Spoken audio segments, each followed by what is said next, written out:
ಬೆಳಗಾವಿ ಜಿಲ್ಲೆ ಖಾನಾಪುರ ತಾಲೂಕಿನಲ್ಲಿ ಖಾನಾಪುರ ಪಟ್ಟಣ ಪಂಚಾಯತ್ ಖಾನಾಪುರ ಪೌರ ಕಾರ್ಮಿಕರ ದಿನಾಚರಣೆಯ ಅಂಗವಾಗಿ ಪೌರ ಕಾರ್ಮಿಕರಿಗೆ ಸತ್ಕಾರ ಸನ್ಮಾನ ಕಾರ್ಯಕ್ರಮ ಎಇಇ ಸಾಲಿಮಠ್ ಇವರ ಉಪಸ್ಥಿತಿಯಲ್ಲಿ ಪಟ್ಟಣ ಪಂಚಾಯಿತಿ ಕೌನ್ಸಿಲರ್ ಆದಂತಹ Lakshman Madar, Megha Kundaragi, Lakshmi Ankalagi, Narayana Ogli, Saira Sanadi madam, Topinakatti madam, Bootki madam, ಅಧ್ಯಕ್ಷರು Shanur, engineer Tirupati Lamani, KBA digital news channel ಸಂಸ್ಥಾಪಕರು ಬಿಎಚ್ ಜಮಾದರ್, ಎನ್ಜಿಒ ಸಂಘದ ಅಧ್ಯಕ್ಷರು ಪ್ರೇಮಾನಂದ್ ಸಾಗರ್, ಮುಖ್ಯ ಅಧಿಕಾರಿ ಕುರುಭೇಟ್ಸ್ ಹಾಗೂ ಎಲ್ಲಾ ಪೌರ ಕಾರ್ಮಿಕರು ಉಪಸ್ಥಿತರಿದ್ದರು. ಪೌರ ಕಾರ್ಮಿಕರ ಪರವಾಗಿ ಸಾಲಿಮಠ್ ಅವರು ಮತ್ತು ಕೌನ್ಸಿಲರ್ ಆದಂತಹ ಲಕ್ಷ್ಮಣ್ ಮಾದರ್ ಅವರು ಹಾಗೂ ಕುಂದರ್ಗಿ ಮೇಡಂ ಅವರು ಪೌರ ಕಾರ್ಮಿಕರ ಪರವಾಗಿ ಮಾತನಾಡಿ, ನಾವು ಯಾವಾಗಲೂ ನಿಮ್ಮ ಸಂಕಟ, ನಿಮ್ಮ ಹೋರಾಟದಲ್ಲಿ ಸದಾ ನಿಮ್ಮ ಜೊತೆ ನಾವು ಇರ್ತೇವೆ ಎಂದು ವಿಶ್ವಾಸವನ್ನ ವ್ಯಕ್ತಪಡಿಸಿದರು.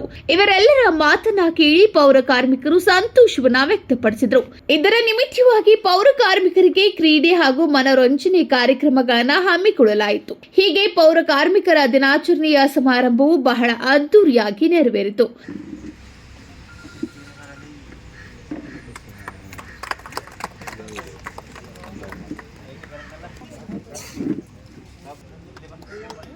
ಮಾತು ಕೇಳ್ತೀರಪ್ಪ ಅಂತಂದ್ರೆ ನಮಗೂ ಒಂದು ಖುಷಿ. ಯಾಕಂದ್ರೆ ನಾವು ಇಲ್ಲಿ ಒಂದು 5 ವರ್ಷ ಇರ್ತೇವೆ, ಆಮೇಲೆ ಹೋಗ್ಬಿಡ್ತೇವೆ, ಬರ್ತೇವೆ ಬಿಡ್ತೇವೆ, ಸೆಕೆಂಡ್ರಿ ಅದ.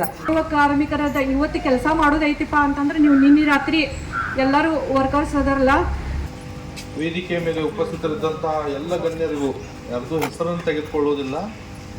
ನಮ್ಮ ಕುರುಬೇಟ್ ಸರ್ ಅವರು ಯಾವ ರೀತಿ ಬಸವಣ್ಣನ ವಚನ ಹೇಳ್ತಾ ಇದ್ದಾರಲ್ಲ, ಇವರು ಯಾರು ಇವೆಲ್ಲ ನಮ್ಮವರು ಅನ್ನುವಂಥ ಮಾತನ್ನು ನೆನೆಸ್ಕೊಳ್ತಾ ವೇದಿಕೆಯ ಮೇಲೆ ಉಪಸ್ಥಿತರಿದ್ದಂಥ ಎಲ್ಲರಿಗೂ ನಾನು ವಂದನೆ ಸಲ್ಲಿಸುತ್ತಾ ಇವತ್ತಿನ ಕಾರ್ಯಕ್ರಮದ ಕೇಂದ್ರ ಬಿಂದು ಆದಂತಹ ನಿಮ್ಮೆಲ್ಲರಿಗೂ ಪೌರ ಕಾರ್ಮಿಕ ದಿನಾಚರಣೆಯ ಹಾರ್ದಿಕ ಶುಭಾಶಯಗಳನ್ನು ತಿಳಿಸ್ತೇನೆ.